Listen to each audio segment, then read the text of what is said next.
श्री गुरुभ्यो नमः। Unlearn with आशीष में आपका स्वागत है। आज हम सुंदरकांड के इस पावन कथा के यात्रा में 6वें दिन पर आ गए हैं और 7वें दिन पर हमारी ये कथा विश्राम लेगी। इन 5 दिनों में हमने सुंदरकांड के बारे में जाना कि वो कितना सुंदर है और क्यों है। हमने भगवान हनुमान की भक्ति देखी। हमने देखा किस प्रकार से ईश्वर को अपने मन में धारण कर लेने से आपका ऐसा कौन सा काम है जो रुक जाता है। कोई काम रुक ही नहीं सकता। तो वो भी सहज ही छलांग लगा गए, पहुंच गए सीता मैया के पास, उनका हाल लिया है और उसके बाद सीता माता से आज्ञा ली है। क्या आज्ञा ली है? कि माता, मैं बहुत भूखा हूं, मुझे भोजन करना है। यदि आपकी आज्ञा हो तो यहां बहुत सुंदर फल दिख रहे हैं, मैं खा लूं। तो सीता मां ने कहा कि ये राक्षस यहां बहुत सारे हैं, काफी बलवान है। अब देखिए, हनुमान जी सीता मां को अपना विकराल रूप दिखा चुके हैं। सीता मां को यह विश्वास भी हो चुका है कि हां, अभी ये वानर जो हैं रावण को जीत सकते हैं, रावण की सैन्य शक्ति को पराजित कर सकते हैं। लेकिन क्योंकि वो मां है तो हर समय पर खटका बना ही रहता। हम अपने घरों में ही देख लेते हैं, हम कितने भी बड़े हो जाएं, हमारी माताएं जो हैं वो किसी ना किसी प्रकार से हमारे लिए चिंता करती रहती। एक ही चीज की चिंता बार बार करती। बाहर जा रहे हैं तो ठीक से जा रहे हैं कि नहीं जा रहे हैं, ठीक से वापस आ रहे हैं कि नहीं आ रहे, ठीक से कार चला रहे हैं या नहीं चला रहे हैं। ये चिंता हर समय लगी ही रहती है। तो ये स्वभाव ही है मातृत्व का। तो इसी प्रकार सीता मां ने कहा कि देखो, यहां राक्षस बहुत है। तो हनुमान जी फिर उनको आश्वासन देते हैं कि इनकी मुझे चिंता नहीं है, इनका मुझे कोई डर नहीं है, यदि आप आज्ञा दें तो। अब इस आश्वासन के बाद फिर सीता मां कहती हैं, चलो ठीक है कि तात मधुर फल खाओ, खाओ, कोई दिक्कत नहीं है। अब फल क्यों खाना चाह रहे हैं हनुमान जी, ये बहुत आवश्यक है जानना। तो यहां पर कई मर्म निकल के आते हैं। पहला तो मर्म यही है कि जब से वो चले उन्होंने कुछ खाया नहीं। एक तो जब सारी वानर सेना समुद्र तट पर खड़ी थी तब भी उन्होंने कुछ नहीं खाया था, क्योंकि जब कोई साधन ही नहीं मिल रहा कि काम होगा कैसे। और शर्त यह भी रखी थी सुग्रीव ने कि यदि मेरे द्वारा भेजे गए दल, चारों दिशाओं में जो गए हैं, यदि वो नहीं लेके आते हैं सीता मां की खबर तो उन्हें मृत्यु दंड मिलेगा। तो इस समय वो ये सोच रहे थे कि अगर मृत्यु दंड ही पाना है तो फिर जाएं ही क्यों, वापस क्या ही जाना। यहां सामने गिद्धराज संपाति बैठे हुए हैं, हम कम से कम इनका भोजन बन के इन्हें तो कृतार्थ करें, कुछ दिन इनका ही काम चल जाएगा। ये जो गिद्धराज संपाति हैं जो वहां समुद्र तट पर बैठे हुए थे, ये जटायु के भाई हैं। कथा कुछ इस प्रकार आती है कि एक बार इन दोनों में एक प्रतियोगिता हो गई कि कौन सूर्य को छू सकता है। तो अपने मद में चूर संपाति दूर तक निकल गए। जटायु को जब लगने लगा कि पंख जलने लगे हैं, वो रुक गए, वापस आ गए। लेकिन संपाति नहीं रुके। तो एक समय ऐसा आया कि वो पंख जल गए उनके और वो धड़ाम यहां इस तट पर आकर गिरे। तब से वो वही है। तो कोई आता है विरला तो देखते हैं कि कोई जानवर है, फलां है, जो भी गिद्धों का आहार होता है वो खा लेते हैं। नहीं तो वैसे वो बहुत दुर्बल है, नजर बहुत तेज है। उस नजर के कारण ही उन्होंने ये बताया है वानर समूह को कि वहां लंका है, मैं देख सकता हूं इतनी दूर तक। तो सब वानर यही सोच रहे हैं कि प्रभु के तो हम काम ना आ सके, इस गिद्ध के ही काम आ जाते हैं। उस समय कुछ खाया नहीं है उन वानरों ने। फिर जामवंत जी भगवान हनुमान की शक्ति का जागरण करते हैं। उसके बाद हनुमान जी में शक्ति का जागरण होता है, जय श्री राम का वो उद्घोष करते हैं और वहां से निकल जाते हैं। खाया नहीं है अभी कुछ भी। फिर लंकिनी से उनकी थोड़ी मुठभेड़ होती है। फिर वो लंका में घुसते हैं। फिर पूरी लंका के हर घर में जा जाके देखते हैं सीता मां कहां है। वनों में जा जाके देखते हैं सीता मां कहां है। खाया नहीं है कुछ भी। अब इसमें शक्ति तो बहुत जाएगी। एक मर्म तो यही है कि पेट तो भरना है, एनर्जी नहीं होगी तो काम कैसे करेंगे। दूसरा मर्म यह है कि यदि आप खा रहे हैं कुछ, आप फल खा रहे हैं, तो फल खाना आपकी वृत्ति है, क्योंकि आप वानर हैं, यह आपकी वृत्ति है। अब वानरों की एक वृत्ति यह होती है कि वो सिर्फ फल खाते नहीं है, वो उजाड़ते भी हैं। अब यहां पर हनुमान जी कोई साधारण वानर तो है नहीं कि जी हम चीजों को उजाड़ दें, वो तो परम ज्ञानी है। तो वो क्यों उजाड़ेंगे, और यदि उजाड़ेंगे तो उसके पीछे कुछ मर्म होना चाहिए। वो मर्म ये है कि ऐसे तो आप अपने शत्रु राजा तक नहीं पहुंच सकते, लेकिन यदि आपने कुछ उपद्रव मचाया तो कोई ना कोई आपको उसके पास ले जाएगा।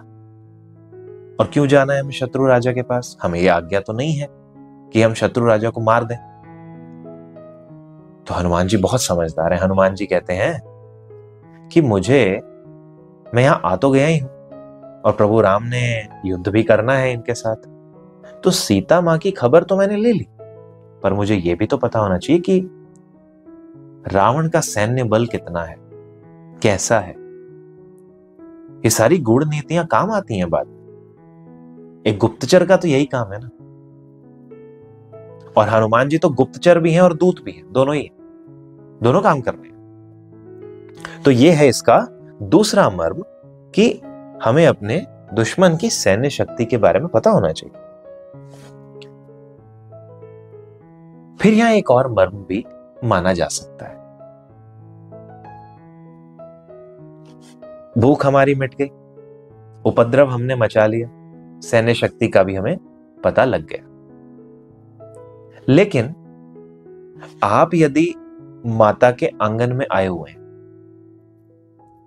तो वहां से भोजन किए बिना निकलना तो अच्छा नहीं माना जाना चाहिए, क्योंकि माता के पास जब आते हैं तो आपका पेट भर ही जाना चाहिए। और क्योंकि वो उस समय अशोक वाटिका में रह रही, तो अशोक वाटिका उनका रसोई हो गई। तो यहां पर प्रेम भाव भी हम इस मर्म में जान सकते हैं। तो वहां वो अशोक वाटिका को उजाड़ने लगते हैं। उसके बाद हमने चर्चा की कि मेघनाथ के साथ इनका युद्ध होता है। ब्रह्मास्त्र मेघनाथ इन पे चला देते हैं। ब्रह्मास्त्र का इन पर सिर्फ इतना ही असर होता है कि ये जानबूझ के मूर्छित हो जाते हैं। मेघनाथ इन्हें नागपाश में बांधकर रावण के दरबार में ले जाते हैं। अब रावण के दरबार में हनुमान जी शांत, आराम से, निडर, छाती ताने खड़े हुए, नागपाश में लिपटे हैं लेकिन खड़े हुए।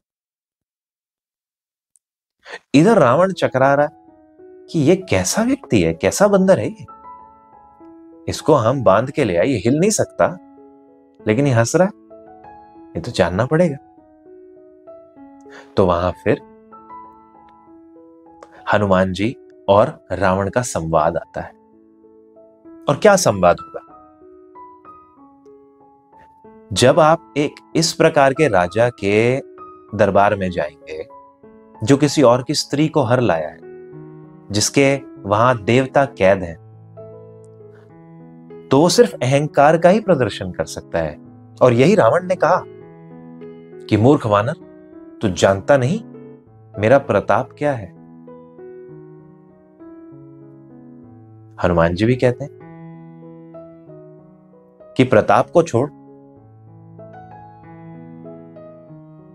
मेरी सुन, मैं उनका दूत हूं जिन्होंने खर, दूषण, त्रिशिरा और बाली को मार दिया, जो बल में तेरे समान ही थे। तो तू किस चीज में आता है? इसलिए फिर हनुमान जी उसको सीख देते हैं कि सीता माता को, प्रभु राम को लौटा दो, इसी में तुम्हारी भलाई है और इसमें तुम्हारा कल्याण होगा। तुम बच जाओगे, तुम्हारे वजह से तुम्हारी लंका भी बच जाएगी, सारी राक्षस जाति भी बच जाएगी, वरना सबका विनाश निश्चित है। और ये बात सत्य है।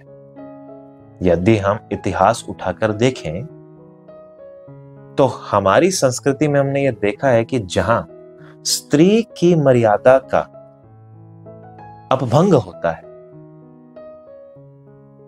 जहां स्त्री की इज्जत पे बात आती है, वहां युद्ध भी होता है और संहार भी होता है। महाभारत में भी हुआ,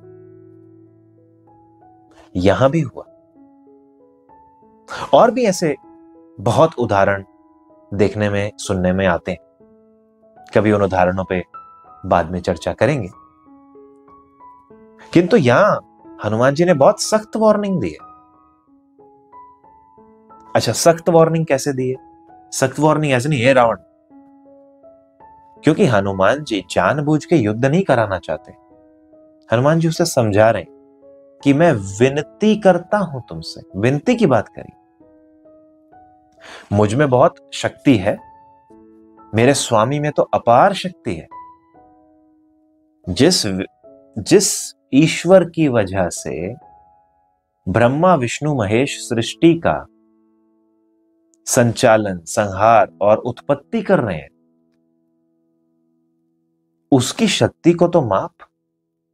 मैं उनका दूत हूं, फिर भी मैं तुझे ऐसे नहीं कहूंगा कि चल सीता मां को देकर आ।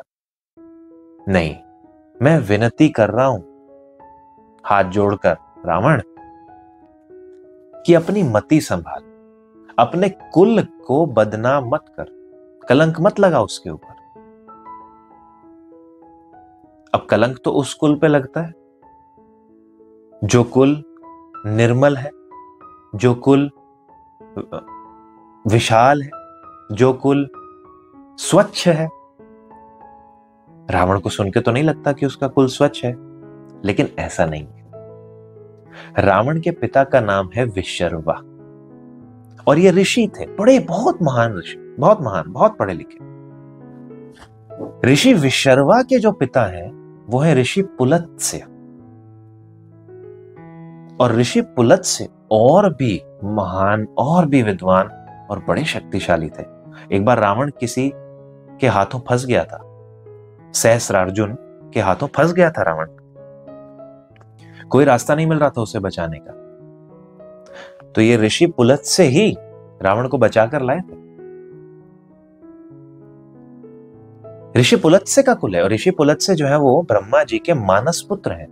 मानसिक रूप से ब्रह्मा जी ने ऋषि पुलस्त्य की रचना की। इतना सुंदर कुल, लेकिन उसमें रावण आ गया। इससे क्या सीख मिलती कि ऐसा नहीं है कि देवताओं के घर में, या देवताओं से अर्थ है अच्छे लोगों के घर में बुरे लोग नहीं पनप सकते, ऐसा नहीं है, बिल्कुल पनप सकते हैं। और जब पनप जाते हैं तो वो पूरे उस अच्छे कुल का विनाश कर देते हैं।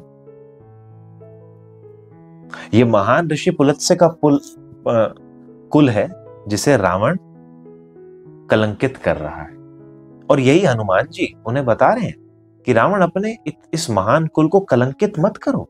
तुम्हारे कुल में इस प्रकार का आचरण किसी ने नहीं किया कि पर स्त्री को हर लाओ, लेकिन तुम कर रहे हो।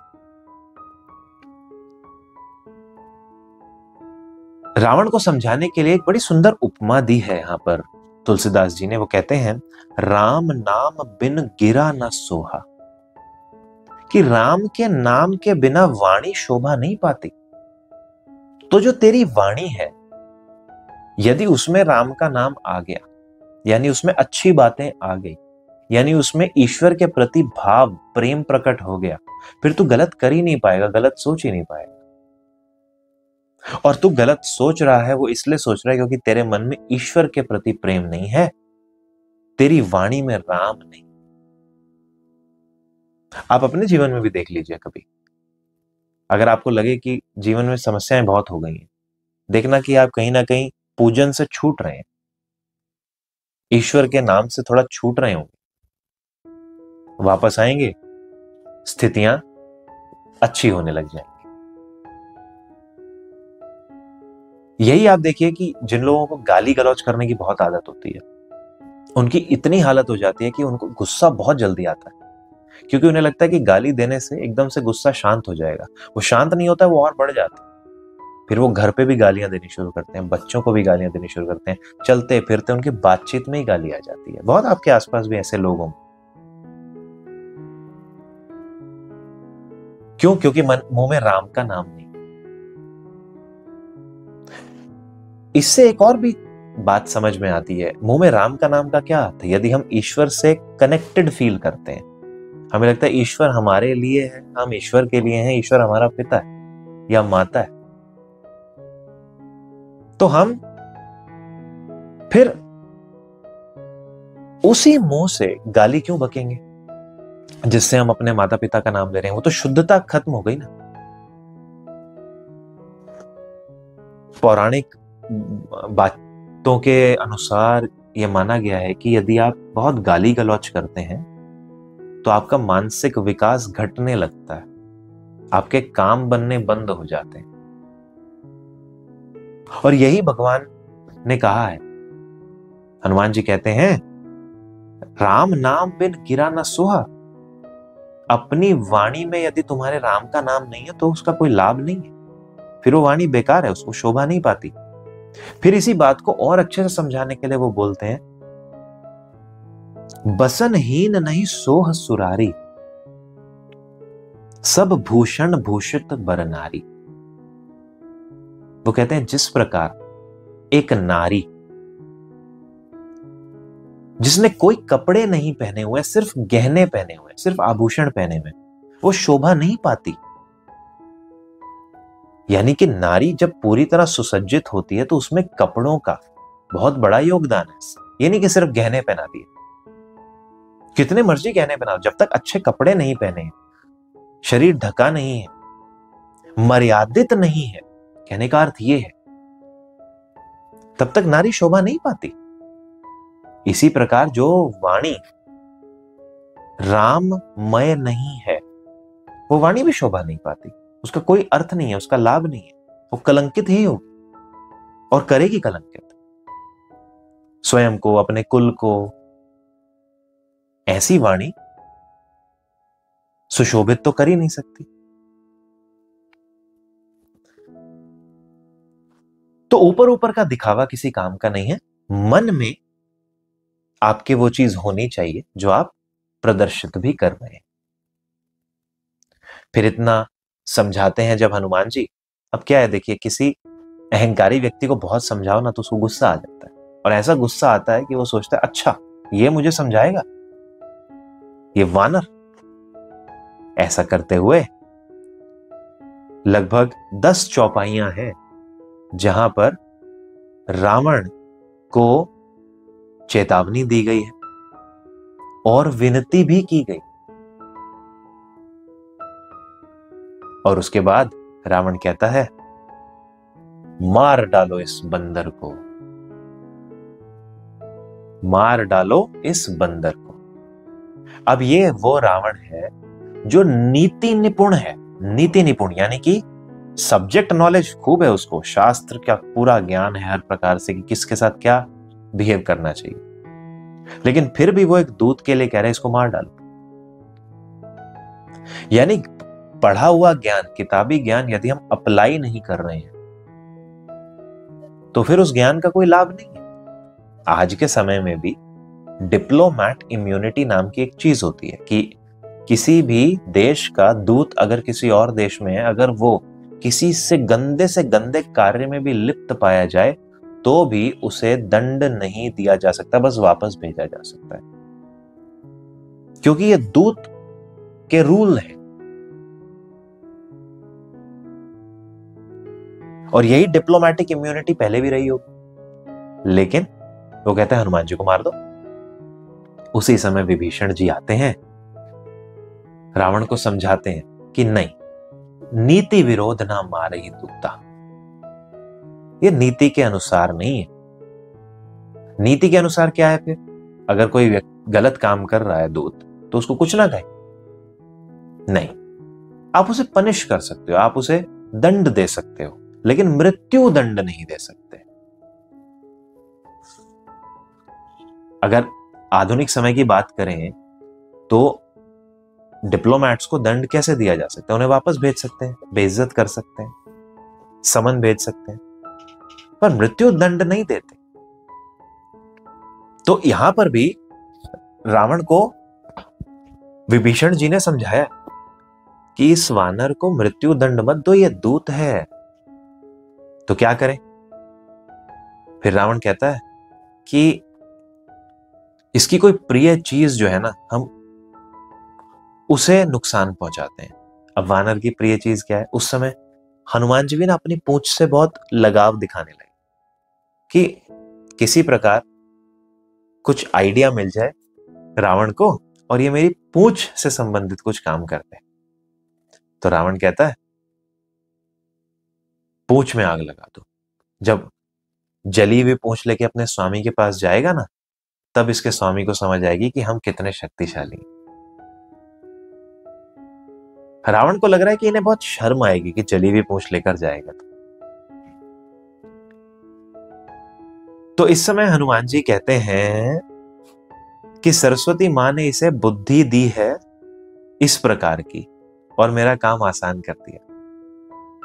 रामचरितमानस में कहते हैं वो ये बात कि ये जो मुंह से निकला है ना रावण के कि इसकी पूंछ में आग लगा दो, ये लगता है सरस्वती माता की ही कृपा है कि इसके मुंह से इस प्रकार की बात निकल आई। तो अब तैयारी शुरू होती है। हनुमान जी को बीच रास्ते में ले जाया जाता है। हनुमान जी अपनी पूंछ बड़ी करते जा रहे हैं, उसके ऊपर ये लोग कपड़ा लपेटे जा रहे हैं, लपेटे जा रहे हैं, लपेटे जा रहे हैं, लपेटे जा रहे हैं। रहा न बसन घृत तेला, बांधी पूंछ कीन कपी खेला। हनुमान जी तो खेल खेल रहे हैं, पूंछ बढ़ाए जा रहे हैं, बढ़ाए जा रहे हैं, सब कौतुक देखने के लिए आए हैं। पूरी लंका में कहते हैं कि कोई कपड़ा नहीं बचा, तेल नहीं बचा, सारा कपड़ा तेल हनुमान जी की पूंछ में लग गया। अब यहां सोचने की बात यह है कि ऐसे कैसे नहीं बचा? क्या लोगों ने अपने तन के कपड़े भी उतार के दे दिए होंगे, या लोगों ने अपनी अलमारी के कपड़े भी दे दिए होंगे, या लोगों ने घर में जो कुकिंग ऑयल रखा हुआ है वो भी दे दिया होगा। तो ऐसा क्यों लिखा तुलसीदास जी ने कि रहा ना बसन घृत तेला? इतना मूर्ख तो कोई नहीं होता। कल को हमें अगर किसी की पूंछ पे आग लगानी, मान लो हम बड़े दैत्य टाइप के लोग हैं, तो हम ये तो सोचेंगे कि शाम की दाल सब्जी के लिए थोड़ा बहुत तो घी रख लें, सारा थोड़ी लगा देंगे। तो यहां ये जो घी और बसन है ना, बसन अर्थात कपड़ा, ये वही तेल, वही घी और वही कपड़ा है जो राक्षस लोग ऋषियों से लूट लूट के लाते थे जब वो उनके यज्ञों का विध्वंस कर देते थे। ऐसा। और यज्ञ का जो कार्य है वो बड़ा शुद्ध कार्य है, इसलिए यज्ञ के कार्य को पूर्ण होने ना देना और उनका तेल घी सब चुरा लेना, वो यज्ञ के कार्य में ही लगेगा, वो आपके काम नहीं आ सकता। तो वही घृत तेल और बसन प्रयोग हुआ है जो खत्म हो गया है पूरी लंका में। सारा वो लगा दिया जो ये चुरा चुरा कर बाहर से लाए थे, आग लगा दी। हनुमान जी ने एक घर से दूसरे घर, एक भवन से दूसरे भवन कूद कूद कर पूरी लंका जला डाली है, सिर्फ एक विभीषण जी महाराज का घर उन्होंने नहीं जलाया। जारा नगर निमिष एक माही, एक विभीषण कर ग्रह नहीं। क्यों किया? तुलसीदास जी कहते हैं, साधु अवज्ञा कर फल ऐसा, जरई नगर अनाथ कर जैसा। यदि किसी समझदार व्यक्ति की, साधु व्यक्ति की बात नहीं मानोगे, अगर उसकी अवज्ञा करोगे, तो आपका नुकसान है बहुत बड़ा। यही बताया है इस पूरे प्रकरण से। फिर जब सारा लंका उन्होंने जला दी है, अब उन्हें ध्यान आया है कि अब मेरा काम हो गया है। जो मुझे डर इनके अंदर डालना था मैंने वो भी डाल लिया, इनकी सैन्य शक्ति का भी परिचय ले लिया, सीता मां की खोज भी करा ली। अब मुझे अपने प्रभु के पास चलना चाहिए, लेकिन इंटरनेट फैसिलिटी तो नहीं है वहां पे, और वो कोई बायोमेट्रिक ऑथेंटिकेशन भी नहीं हो रहा है। तो ये कैसे बताया जाए कि जिनसे हनुमान जी मिले हैं वो सीता मां ही थी? यदि भगवान मानव लीला कर रहे हैं तो उन्हें मानवों जैसी ही लीला करनी होगी। ठीक है, हनुमान जी कूद गए, बहुत सारी स्त्रियों को बंदी बनाया हो सकता है रावण ने, जिस प्रकार की उसकी वृत्ति थी। यह आवश्यक थोड़ी है कि वो सीता मां से ही मिले हो, ऐसा कोई सोच सकता है। तो हनुमान जी वापस आए दो कारणों से। पहला कारण, मात मोहि दीजे कछु चीन्हा, जैसे रघुनायक मोहि दीना। जैसे राम जी ने मुझे कोई चीज दी थी, वैसे ही आप भी मुझे कोई चीज दो, कुछ आइडेंटिफिकेशन दो, कोई ऐसी चीज जिससे मैं बता सकूं कि हां जी मैं आपसे ही मिला था। और दूसरी, आज्ञा तो लेनी है ना, जाने से पहले कि मां मैं चलता हूं। तो सीता मां ने उन्हें चूड़ामणि उतार कर दी है, और एक और निशानी भी दी है। कई बार लोग इसको भूल जाते हैं। दो चिन्ह दिए हैं। पहला चूड़ामणि, जो कि एक गहना होता है। दूसरा, माता ने उन्हें जयंत की कथा सुनाई है। इंद्र का पुत्र जयंत एक बार कौवा बन के सीता मां के पैर में चोंच मार गया था। वन के समय की यह बात है।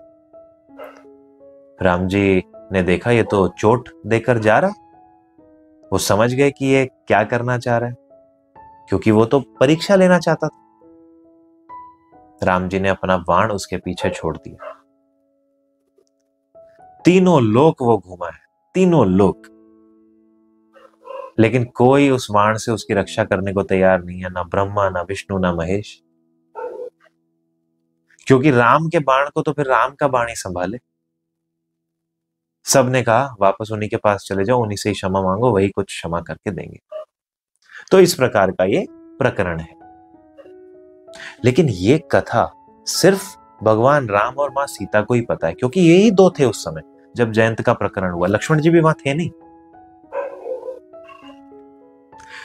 तो माता सीता ने हनुमान जी को एक कथा सुनाई है और कही है कि ये कथा भी तुम उन्हें सुना देना, इससे उन्हें विश्वास हो जाएगा कि तुम मुझसे ही मिले थे। क्योंकि जिस चीज के बारे में किसी और को पता ही नहीं है, वो तो कोड वर्ड हो गया ना, एनक्रिप्शन हो गए, तो अब ऑथेंटिकेट हो गई जी पूरी की पूरी चैट हमारी। वो यही बोल रहे हैं, कोड हो गया। ये कोड आप उनको बस बता देना, वो समझ जाएंगे कि हाँ जी आप सही व्यक्ति से मिले थे। और फिर हनुमान जी आज्ञा लेते हैं, तट पर जाते हैं, समुद्र के जल में छलांग लगाते हैं, अपनी जलती पूंछ को शांत करते हैं। पूंछ बुझाई खोई श्रम, अति लघु रूप बहोरी, जनक सुता के आगे ठाड़ बयव कर जोड़ी। फिर सीता मां से वो आज्ञा लेते हैं और चलते हैं। जैसे ही वो वहां पहुंचते हैं, सब वानर प्रसन्न हो जाते हैं, जैसे उनको एक नया जीवन मिल गया। उसके पश्चात वो सुग्रीव के पास पहुंचते हैं, जहां भगवान राम बैठे हैं, और हनुमान जी सीता मां की दयनीय स्थिति का वर्णन करते हैं। और बड़ा सुंदर शब्दों में उन्होंने ये वर्णन किया है। कैसे किया है? वो कहते हैं कि सीता मां बहुत दुख में है, तो राम जी पूछते हैं पहले कि बताओ सीता वहां कैसी रह रही, कैसे उन यातनाओं को सह रही। तो थोड़ा सा हनुमान जी बताते हैं, फिर चुप हो जाते हैं, फिर कहते हैं इतना ही बहुत है, अगर मैं बताऊं तो, अधिक बताऊंगा तो आपको कष्ट होगा। यानी कि वो इतने दुख में है कि आपसे भी वो सहा नहीं जाएगा। इतनी मार्मिक बात हनुमान जी राम जी को बता रहे हैं।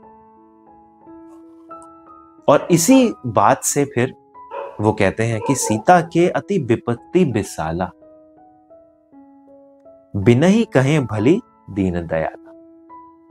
यही कि थोड़ा ही कहूं तो ठीक है, ना ही कहूं तो ठीक है, इसलिए हे प्रभु आप अब ले चलिए सेना, अब तो हमें आगे बढ़ना ही चाहिए। इस प्रकार इस संवाद के साथ साथ दोनों में प्रेम आश्रुओं का जल भर आता है। भगवान राम भी रो रहे हैं, हनुमान जी भी रो रहे हैं। भगवान राम क्यों रो रहे हैं? क्योंकि सीता मां की ऐसी दशा है, और सीता मां की ऐसी दशा है, लेकिन हम भगवान राम प्रसन्न भी बहुत हो रहे हैं कि कोई मेरी सीता का पता तो लगा के आया। तो राम जी कहते हैं हनुमान तुमसे बड़ा उपकारी मेरा कोई नहीं, और ये ऋण मैं कभी चुका ही नहीं पाऊंगा। और ऐसा सुनते ही हनुमान जी फूट फूट के रोने लगते हैं, चरणों में पड़ जाते हैं। वो कहते हैं क्या बात कर रहे हो आप, ये कैसा ऋण की कोई बात ही नहीं, स्वामी का कौन सा ऋण, सब आप ही की कृपा से हुआ है। तो इस प्रकार के बड़ा मार्मिक प्रसंग है, दोनों एक दूसरे के गले मिलते हैं और फिर राम जी सुग्रीव को आज्ञा देते हैं कि अब विलंब नहीं करेंगे, अब चलिए सेना तैयार कीजिए। उसी क्षण सुग्रीव दिशाओं दिशाओं में जितने भी वानर समूह हैं, जितनी भी इनकी सेना है, सबको बुला भेजते हैं और बहुत सारी वानर सेना जल्दी ही इकट्ठी हो जाती है। आगे ये प्रसंग आएगा कि रावण ने किस प्रकार से अपने दूत भेजे थे और फिर वो दूत जब यहां पहुंचे तो उनको पकड़ लिया गया। भेष बदल के वो भी भेद लेने के लिए आए थे, दूत को पकड़ लिया। अब दूत को वापस भेज दिया गया है लंका। लक्ष्मण जी ने एक पर्ची बनाकर दिया उनको कि जाकर ये अपने स्वामी को दे देना, तुम जाओ, हम तुम्हें मारेंगे नहीं, जाओ। और वहां जाकर वो दूत रावण को विवरण दे रहे हैं कि इनकी सेना कितनी बड़ी है। तो वो दूत कहता है, शुक दूत का नाम है, वो कहता है पदम 18 जूथप बंदर, अस में सुना श्रवण 10 कंधर। ऐसा मैंने सुना है महाराज रावण, पदम 18 जूथप बंदर, 18 पदम तो बंदरों के सिर्फ सेनापति हैं। अब ये पदम क्या है? तो आपको संख्या बताते हैं, जो संस्कृत की संख्या होती है। करोड़ तो हम जानते ही हैं, 1 करोड़ क्या होता है? 100 करोड़ मिलकर बनता है 1 अरब, 100 करोड़ अरब मिलके बनता है 1 खरब, 100 करोड़ खरब बनके बनता है 1 नील, और 100 नील का अर्थ है 1 पदम। और ऐसे 18 पदम तो सिर्फ सेनापति हैं। कितना हो गया है इसका मतलब? लगभग 1 करोड़ करोड़। इसका दूसरा तात्पर्य भी, यदि इस संख्या के ऊपर संख्या रूप से ना जाए तो इसका तात्पर्य है कि बहुत विशाल सेना सुग्रीव की आज्ञा का पालन करते हुए राम जी की सेवा करने को झट से पहुंच गई।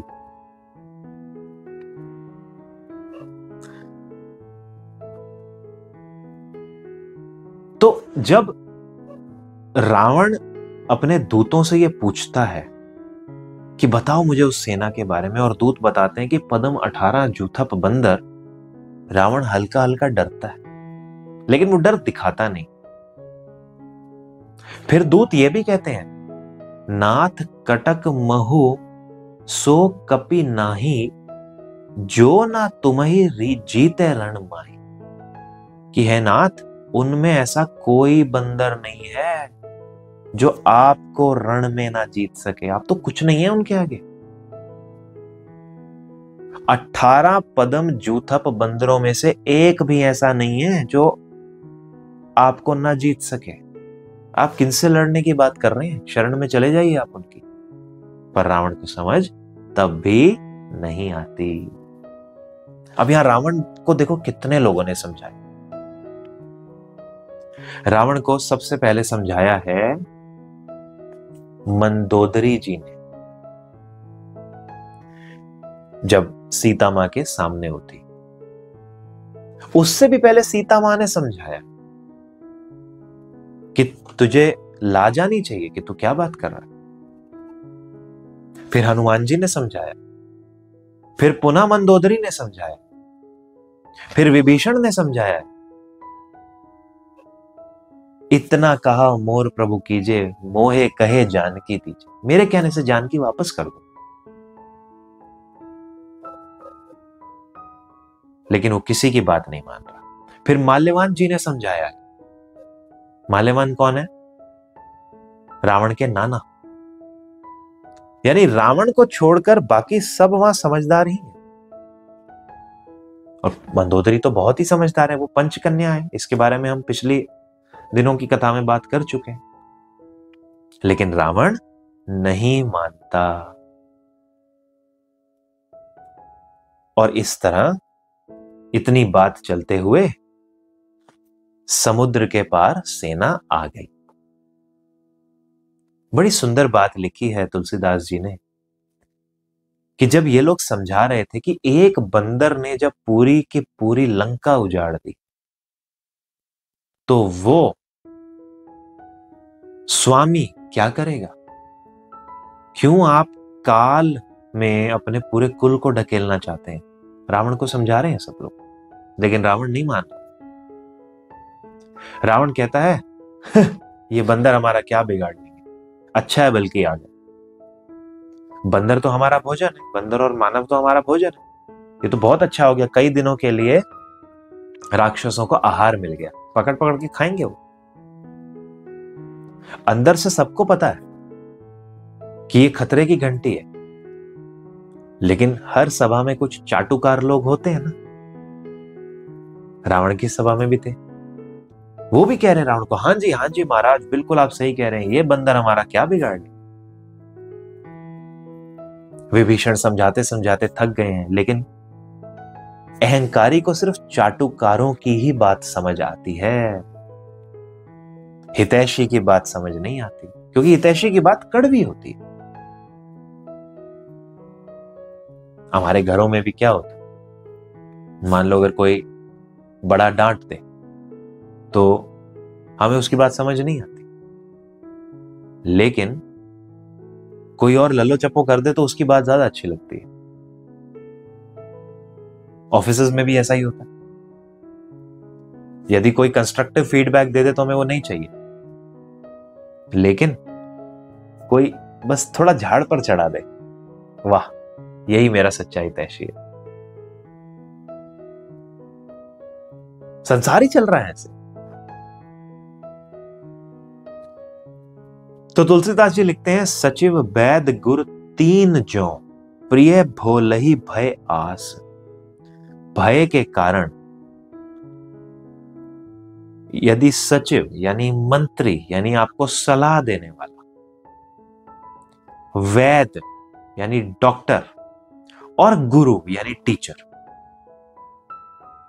सचिव वैद और गुरु यदि डर के मारे आपकी हां में हां मिलाने लगे तो समझ लेना राज गया, धर्म गया और तन गया। पूरा का पूरा नाश हो जाएगा। राज धर्म तन तीन कर होई बेगई नाश। कितने लोगों ने रावण को समझाया,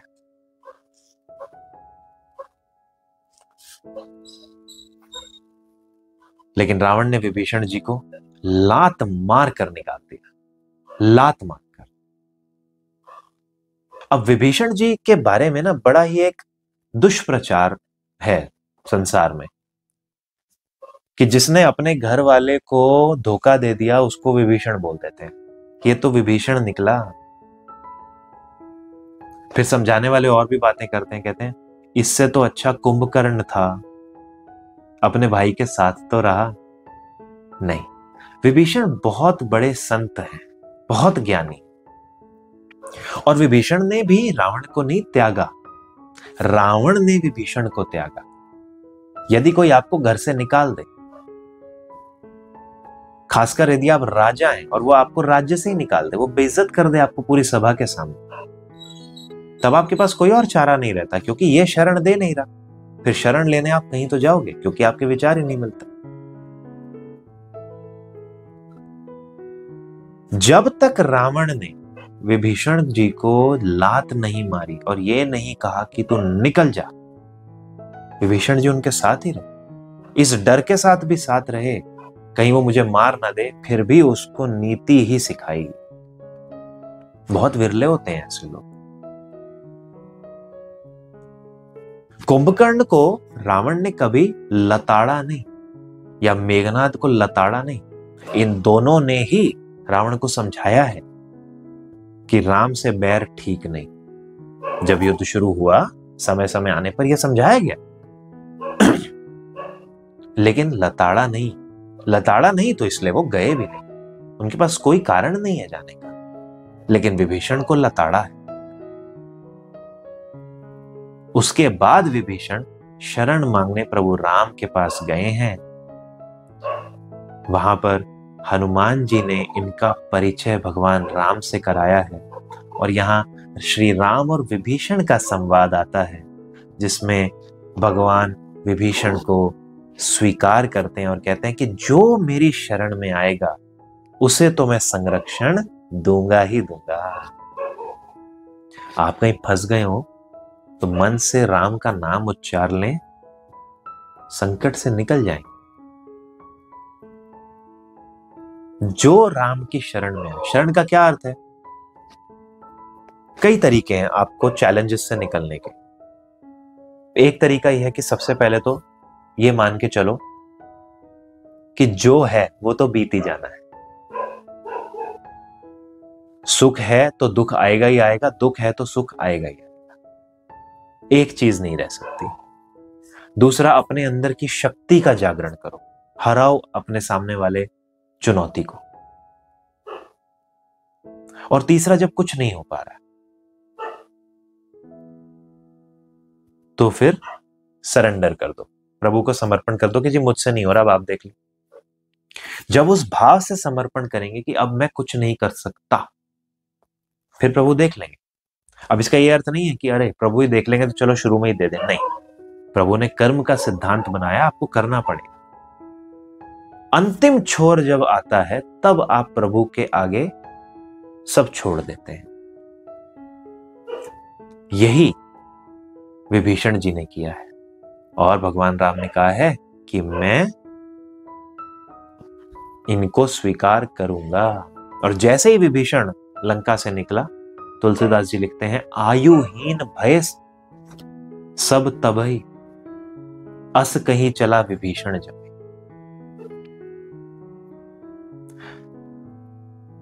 साधु अवज्ञा तुरत भवानी, कर कल्याण अखिल के हानि।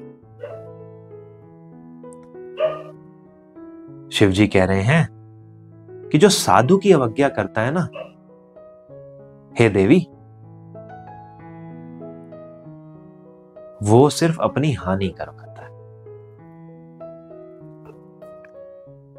यहां भगवान राम के साथ मिलकर विभीषण जी प्रेमवश बहुत रो रहे हैं, बहुत रो रहे हैं। और राम जी कह रहे हैं, शरणागत बच्छल भगवाना। तुलसीदास जी कह रहे हैं कि भगवान उसको शरण में ही ले लेते हैं जो उनके पास आता है। राम तो है ही शरणागत वत्सल। अब यहां एक बड़ी इंटरेस्टिंग चीज आती है। तब लगी हृदय बसत खल नाना, लोभ मोह मच्छर मद माना, जब लगी उर न बसत रघुनाथा, धरे चाप सायक कटि भाथा। क्या अर्थ है इसका? कि लोभ, मोह, मत्सर, मत्सर मतलब डाह, मद, अभिमान, ये सिर्फ तब तक ही आपके हृदय में है जब तक राम जी अपना वाण और धनुष लेकर आपके हृदय में नहीं बसते। यानी ये ईदर और का केस है, या तो अच्छाई रहेगी आपके अंदर या बुराई रहेगी, दोनों चीजें एक साथ नहीं रह सकती। तो अगर आपके मन में राम आ गए तो आपके मन से बुराई का निकलना तय है। और राम किसके मन में आएंगे? तो जो गूढ़ मंत्र है रामचरितमानस का वो ये है, निर्मल मन जन सो मोहि पावा, मोह कपट छल छिद्र न पावा। जिसका निर्मल मन है वही मुझे पा सकता है, मुझे छल कपट वाले लोग नहीं जमते। और इसके दो उदाहरण हमने इस कथा में जाने, हनुमान जी और शबरी। और ये तीसरा विभीषण जी, निर्मल मन जन सो मोहि पावा, मोह कपट छल छिद्र न पावा। इस प्रकार भगवान राम विभीषण जी का राज्य तिलक करते हैं। जो संपत्ति शिव रावण ही दीन दिए दस मात, सोई संपत्ता विभीषण ही सकल दीनी रघुनाथ, सकुच दीनी रघुनाथ। जो संपत्ति शिव जी ने रावण को 10 सिर का भेंट लगाने पर दी थी, राम जी ने यूं ही वो विभीषण जी को दे दी। और ये राज्य अभिषेक की खबर सुन के रावण विचलित हो उठा है। उसने अपने दूत भेजे हैं जिन्होंने आके सेना का वृत्तांत सुनाया है, जो हमने बात की है। और उसके बाद अब विचार चल रहा है सबसे बड़ी समस्या पर कि इतने बड़े समुद्र को लांघा कैसे जाए। विभीषण जी सुझाते हैं कि ये जो सागर है ना, ये आपके कोई पूर्वज थे जिन्होंने सागर बनवाया था, और जो समुद्र देव हैं वो आपके कुल देव हैं। तो अच्छा तो ये रहेगा कि आप इनसे प्रार्थना करें। भगवान राम समुद्र को अभी सुखा सकते हैं। लक्ष्मण ने ये बात कही है। लक्ष्मण कहते हैं, मंत्र ना ये लक्ष्मण बन भावा, राम बचन सुन अति दुख पावा। ये चीज लक्ष्मण को अच्छी नहीं लगी। नाथ देव कर कबन भरोसा, देवताओं का भरोसा मत करो भैया, सुखा दीजिए समुद्र। राम जी बड़ी सहजता से कहते हैं हाँ वही करेंगे, और फिर चले जाते हैं पूजा करने के लिए।